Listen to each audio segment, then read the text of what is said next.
feel like one. I did too much brain damage to myself back then. So, but you were just passing through though, man. So I'm gonna give you a little background about this cat. This is the first cat that I know that went to college and then went pro, but wasn't playing ball. Like he was just he was. So that year before we got on, though, you had a hell of a summer though. So so my fault. I'll run it back real quick though. Right now, let's work backwards. So right now, you the senior vice president of A&R for RCA right now, right? Am I on? Right, I'm on track with that.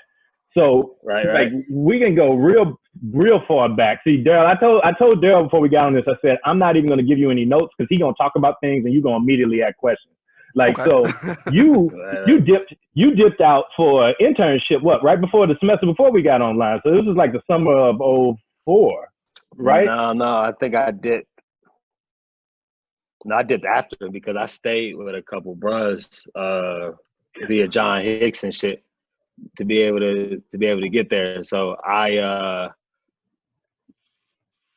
we crossed 05. Yeah, because you left that summer before, right?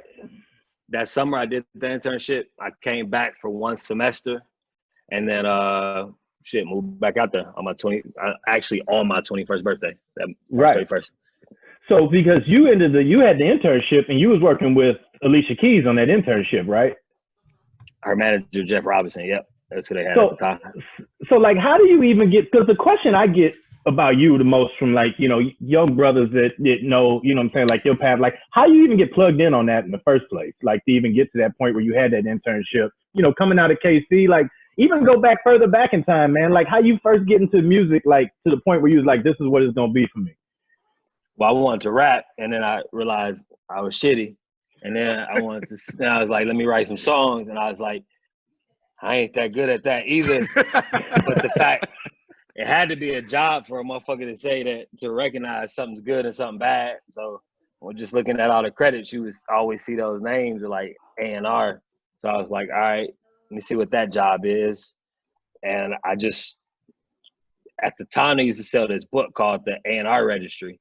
And it had like literally every name of a coordinator, assistant, the title, whole nine.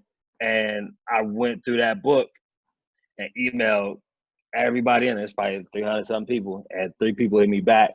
That was MBK, which was Alicia Keys' management, Janine McLean, who was his partner, Jeff Robinson's partner is Alicia Keys' management, Matthew Knowles, and Brian Leach, who found like, I don't know, Yin Yang Twins, Rocky, Pitbull, all that shit. Them was the 3 motherfuckers that hit me back. And I decided to go with Jeff because I was in love with Alicia Keys. So I was like, yo, maybe I could take her from her dude too while I'm there. But then I was like, she ain't really with him. And I remember one day she came. Hold on, so your whole A&R career started for trying to take somebody's girl. I wanted to do the A&R shit, but I chose between those 3 because of Alicia. I was like, get close to where you're trying to be. Maybe she'll like me, you know what I'm saying? Like, we light skinned. Like, I didn't believe she really had the boyfriend. And it was funny during that internship, I saw her kiss dude and broke my heart, man. I almost didn't go in the next day. Feelings is hurt. I ain't lying. He said I ain't lying. Little feelings is hurt. Cause something in me thought I could get her. I couldn't get her like at all. But if there's anybody I know that would actually truly believe that, I think it's you. Honestly, 2 people. Actually, you and BG. You and BG would be the 2 people I would believe that would go on a whole job like that and figure that out. I don't even know if I really told that part of the story. Oh snap! Yeah. We got exclusives. That's statute of limitations. You good? But yeah, I sent that note to everybody, and there was the people that hit me back. So it's always interesting when people ask now, like, how do I get on? I be like, man, all I had was an email address from Mizzou and A&R registry, shot in the dark. You got access to everybody now. Like right. Motherfuckers can literally reach out to me on several different modes of communication. I mean, platforms and shit.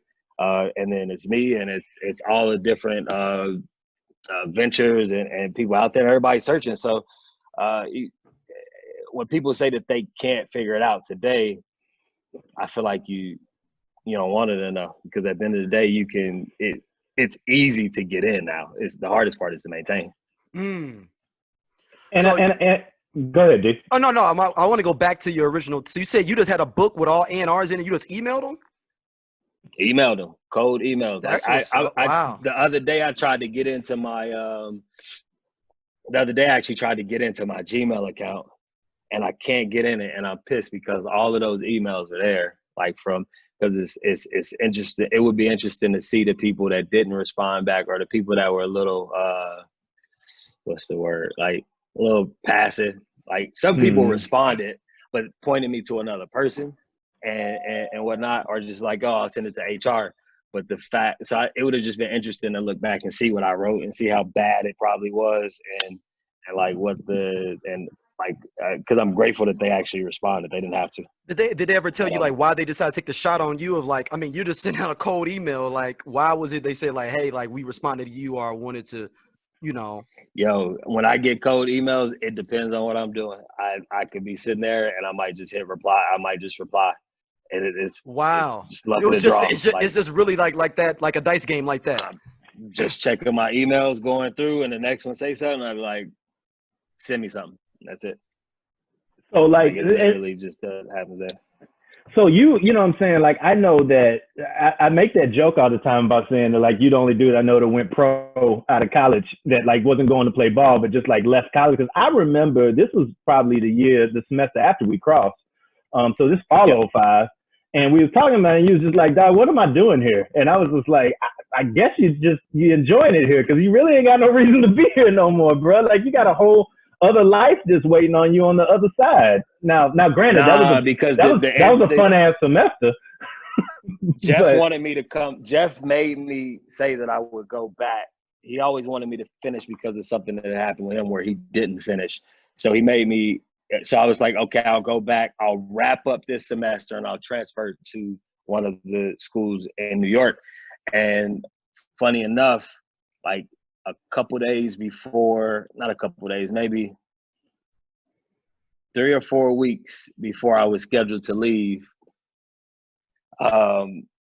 they hit me and said that they could no longer give me the job. Like, and meanwhile, like I'm literally sitting in classes at Mizzou, like answering my, I thought it was shit then. I bought Jimmy Langley's BlackBerry from him. Like we traded phones and shit. Like I bought his BlackBerry so I could get all of my emails on it, so I wouldn't have to be chasing them. I'd be answering the phone phone calls from real people in a lecture hall, stepping out to do it. I was feeling it, and maybe that was a humble way a guy hit me in the mouth and shit. So that happened. I ended up going back home for a couple months, just trying to figure out exactly what I was gonna do. I said, fuck it, I'm gonna just go up